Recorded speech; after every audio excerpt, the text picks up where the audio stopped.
സമാധാന ചർച്ചകൾക്ക് വേദിയായിരുന്ന ദോഹ ഇന്ന് യുദ്ധത്തിന്റെ പാടുകൾ വഹിക്കുന്നു.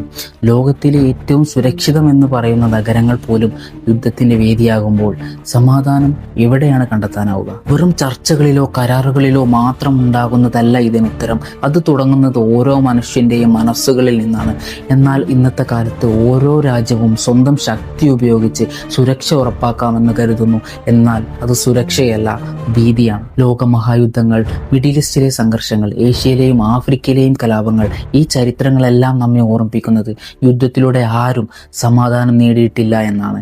തോക്കിനാലോ മിസൈലിനാലോ സ്ഥിരമായ സമാധാനമോ സുരക്ഷയോ നേടാനാകില്ല. പരസ്പര വിശ്വാസമില്ലായ്മ നീണ്ടു നിൽക്കുന്ന ഈ കാലത്ത് മതം, ജാതി, രാഷ്ട്രം, അധികാരം ഇവയെല്ലാം നമ്മെ വേർതിരിക്കുന്നു. മനുഷ്യനെ മനുഷ്യനായി കാണുന്നത് കുറയുന്നു. പക്ഷേ എത്ര വലിയ ശക്തി പുലർത്തിയാലും ജനങ്ങളുടെ കണ്ണീരിനെയും വേദനയെയും ജയിക്കാനാകില്ല. ജനങ്ങൾക്കിടയിൽ നിന്ന് ഉയർന്നു വരുന്ന സമാധാനത്തിൻ്റെ ശബ്ദമാണ് അവസാനം ജയം കാണുക. എന്നാലും ഈ ചോദ്യം നിലനിൽക്കുന്നു: യഥാർത്ഥത്തിൽ സമാധാനവും സംരക്ഷണവും യുദ്ധത്തിൽ നിന്നുണ്ടാകുന്നില്ലെങ്കിൽ മനുഷ്യർ എപ്പോഴാണിത് തിരിച്ചറിയുക?